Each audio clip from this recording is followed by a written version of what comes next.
Have you ever wondered why your social anxiety seems to completely disappear only to rear its ugly head again? Have you ever felt like you've got it totally handled and then you slip right back to where you were before? Well, I recently came across a fascinating new discovery from the world of neuroscience, which explains exactly why this happens. So watch this video to the end because I'll give you 3 simple steps that you can take to stop it happening to you. But before we dive in, my name's Ed Barton and I suffered with crippling anxiety for my whole life right up until my early 30s, when I devised my own method to completely overcome it. If you're struggling with anxiety and you'd like to work one-on-one with me, then click the link in the description and we can jump on a quick call to discuss whether we're a good fit to work together. With that said, let's dive right into the video and check out this fascinating new discovery about the brain, social anxiety, and neuroscience. There's a brain structure called the anterior mid-cingulate cortex. But what's interesting about this brain area is when people do anything that they don't want to do, this brain area gets bigger. The anterior mid-cingulate cortex is smaller in obese people. It gets bigger when they diet. It's larger in athletes. It's especially large or grows larger in people that see themselves as challenged and overcome some challenge. In many ways, scientists are starting to think of the anterior mid-cingulate cortex not just as one of the seats of willpower, but perhaps actually the seat of the will to live. Through my years of training to overcome social anxiety,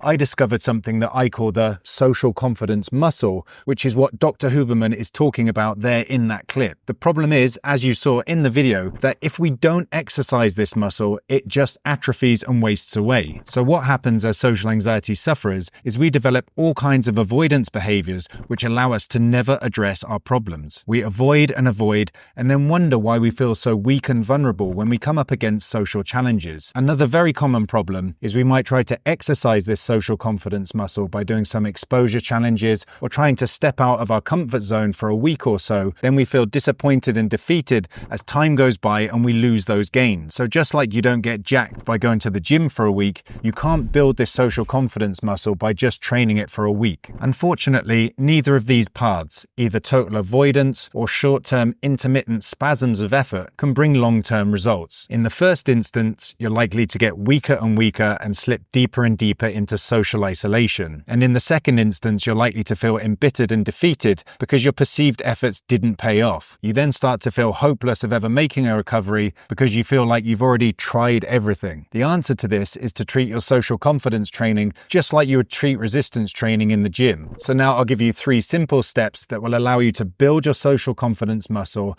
and stop you losing your gains over the long term. The first step is to train consistently and work for incremental gains. This means doing a little bit each day and not expecting miracles overnight. Physical and mental muscle is very hard to grow and very easy to lose, so we have to be patient, consistent, and realistic in our expectations. Step number 2 is to make social anxiety training a sustainable lifestyle choice rather than something we just do in intense bursts. This means building it into your daily routine and making it something that's manageable and actually enjoyable over the long run. And this includes things like making eye contact with passers-by, trying to greet people on a daily basis, speaking to cashiers in the supermarket, waving at people, nodding at people, giving people random compliments. These are not necessarily things that you'll be able to do right away, but you can build up gradually and just build them into your routine so that they become a part of your whole lifestyle. And just like in physical training, it's important not to do too much too soon, or you can pull a muscle or injure yourself.